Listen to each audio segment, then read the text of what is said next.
Yan. Magandang araw po sa bawat isa po sa atin.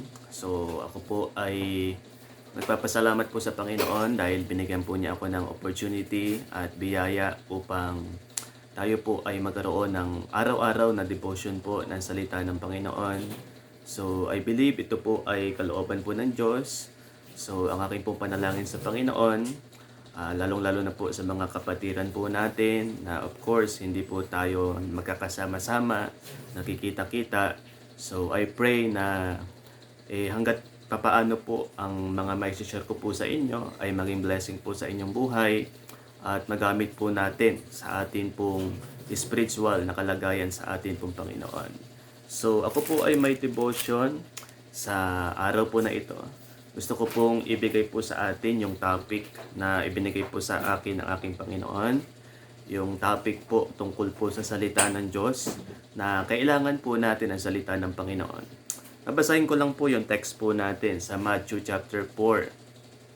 Siguro po basahin ko po muna yung verse number 1. Ang sabi po ng Biblia, "Then was Jesus led up of the Spirit into the wilderness to be tempted of the devil. And when he had fasted 40 days and 40 nights, he was afterward an hungered. And when the tempter came to him, he said, If thou be the Son of God, command that these stones be made bread. But he answered and said, It is written, Man shall not live by bread alone, but by every word that proceeded out of the mouth of God." So makikita po natin, ito po yung tagpo na kung saan yung ating pong Panginoong Kristo, siya po ay dinala ng Spirit doon po sa wilderness. Okay? Siya po ay nag-fasting 40 days and 40 nights. And I believe mga kapatid bilang tao, siya po ay nagutom. So, ito pong si Satanas ay pumasok at ang isa po sa kanya pong ginawang temptation dahil nga po gutom ang Panginoon, sinabi po niya sa ating Panginoon Kristo, kung ikaw talaga ay anak ng Diyos, sabihin mo nga sa batong ito na ito ay maging tinapay.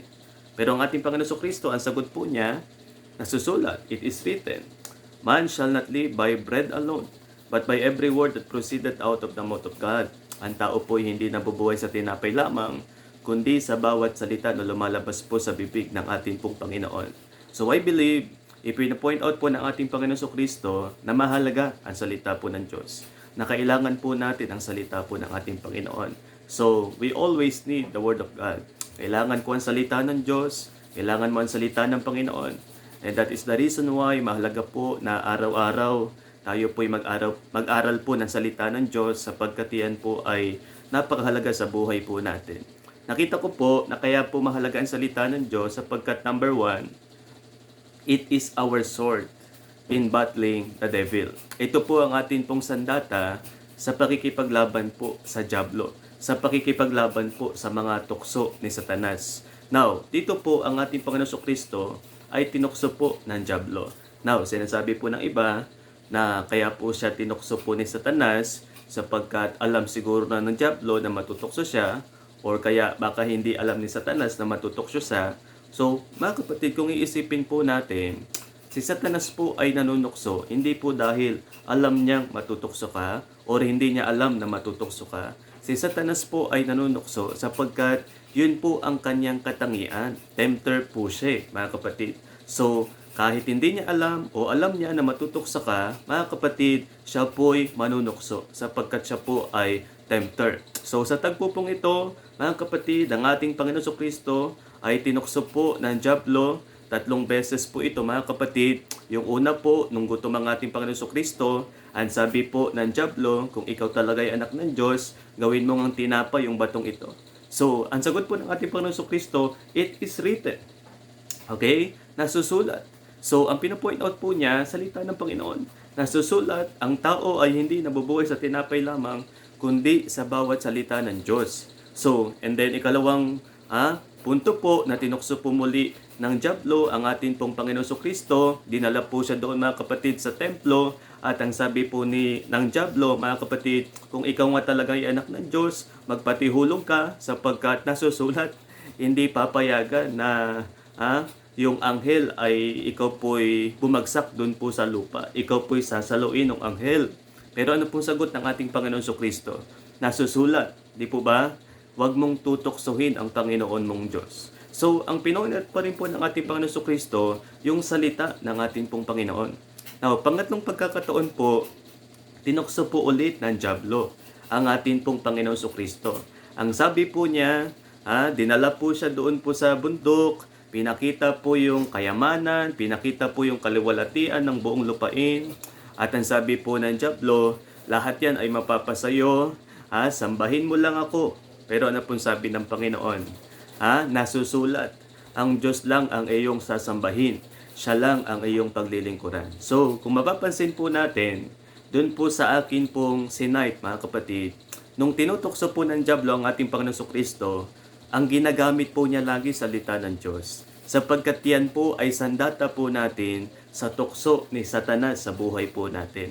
I believe araw-araw po ang dyablo po ay gusto po niya tayong matukso. Gusto po niya tayong madaya. Gusto po niya tayong malihis. Gusto po niya tayong masira. Sapagkat yun po ang nais po niya sa atin pong buhay. So mahalaga po na meron po tayong salita ng Diyos na pinangahawakan. Meron po tayong salita ng Diyos na alam upang atin pong malabanan yung mga atake po ni Satanas sa atin pong buhay. Halimbawa po, sa mga panahong ikaw po'y natatakot. So, meron pong salita ng Diyos na magpapalakas po sa atin. Sa mga panahong ikaw po'y may kakapusan, may salita po ng Diyos na magre-remind po sa atin na ang Diyos po natin ay nagpo-provide sa ating po mga pangangailangan. May mga pagkakataong bigat na bigat ka. So, may Biblia rin po na sinasabi, 1 Peter 5:7, casting all your cares upon Him, for He careth for you. So, napakahalaga po, may alam po tayo sa salita ng Panginoon upang tayo po ay malabanan po natin yung mga atake ni Satanas sa buhay po natin. Hindi po natin kaya siya ng tayo lang. Ang masarap po, may salita ng Diyos na atin pong sandata sa pakikipaglaban po sa dyablo. Again, kailangan po natin ang salita ng Panginoon sapagkat it is our sword in battling the devil. Pangalawa po, ang salita po ng Diyos kailangan din po natin sapagkat it is our spiritual bread in our daily lives. Ito po ay atin pong spiritual na pagkain, spiritual na tinapay sa araw-araw po nating pamumuhay. So, dito po sa tagpupumuli na binasa po natin, nung tinukso po ni Satanas ang ating Panginoon Kristo, nagawin po niyang tinapay yung bato. Kapatid, ang sabi po ng Panginoon, ang tao ay hindi nabubuhay sa tinapay lamang, kundi sa bawat salita na lumalabas sa bibig ng Diyos. So, pinoint out po ng ating Panginoon Kristo na kung gaano po kahalaga, kung gaano po kailangan po natin ang salita ng Diyos. Ito po ay atin pong spiritual na pagkain. A man shall not live by bread alone, but by every word, mga kapatid. So, kung tayo po hindi po natin kayang mabuhay nang hindi po tayo kumakain, I believe kung Kristiyano ka talaga, hindi mo rin dapat kayang mabuhay nang walang salita ng Diyos. Hindi mo rin dapat kayang mabuhay nang walang Biblia sa buhay mo. So mga kapatid, always read our Bible. Basahin po natin yung Biblia. Pahalagahan po natin. Pakinggan po natin. Pag-aralan po natin sa buhay po natin ang salita ng Diyos sapagkat yan po ay atin pong pagkain sa araw-araw po nating buhay. Spiritually speaking, mga kapatid. So, kung sa pagkain nga pong physical, lagi po nating hinahanap, di po ba? Kadalasan nga po, tayo po'y kumain na, busog na, tapos kain pa rin po tayo ng kain. Kasi mga kapatid, kung tutuusin po, kasalanan po yun sa Biblia. Yun po ay gluttony. Yun po ay yung pagkakasala po sa sobra-sobrang pagkain po natin. So, bakit po, pag sa physical na pagkain, kahit nakakasama po, kain pa rin po tayo ng kain. Mga kapatid, ang Biblia po, ang salita ng Diyos. Kahit kain po tayo ng kain, hindi po tayo mapapasama. Tayo po'y mapapabuti, mga kapatid.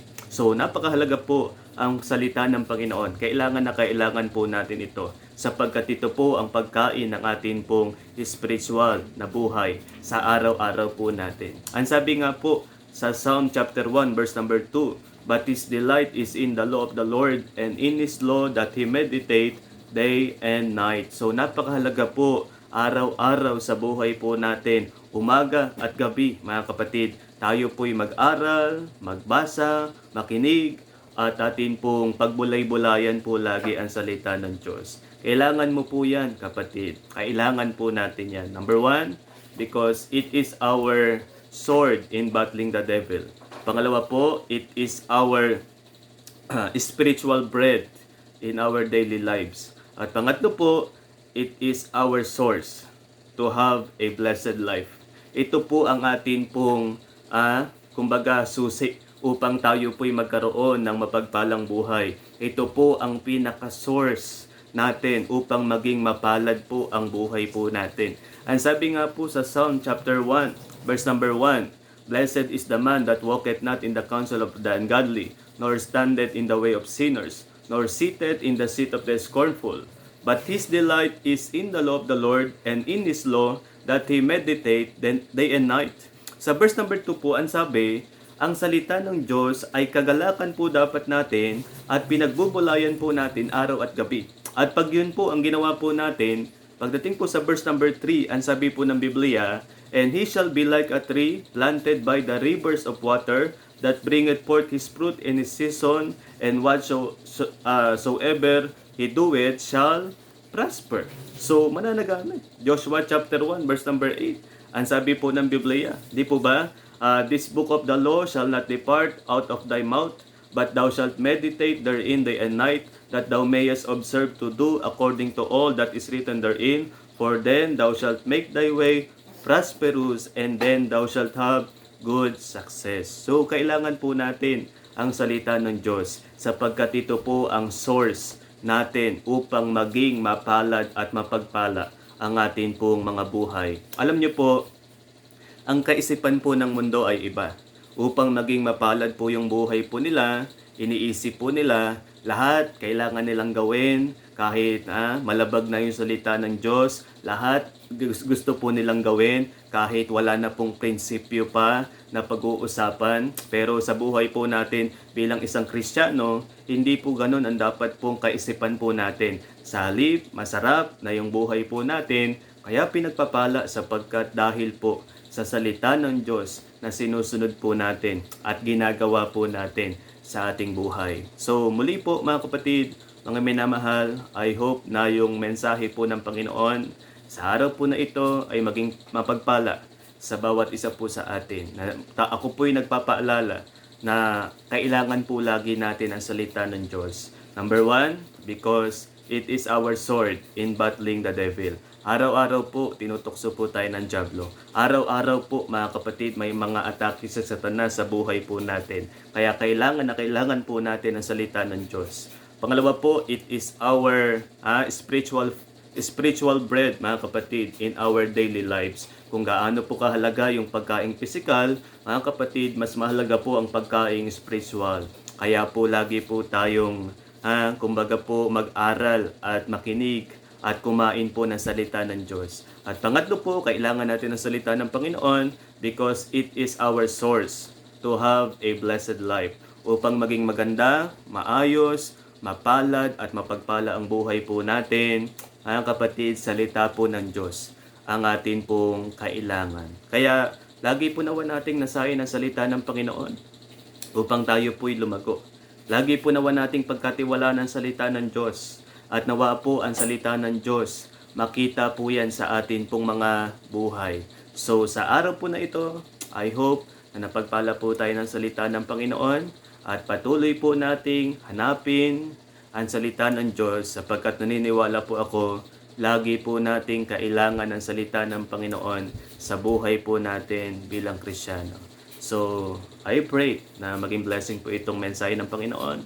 Sa Diyos ko po ibinibigay ang kaluwalhatian. God bless you all po.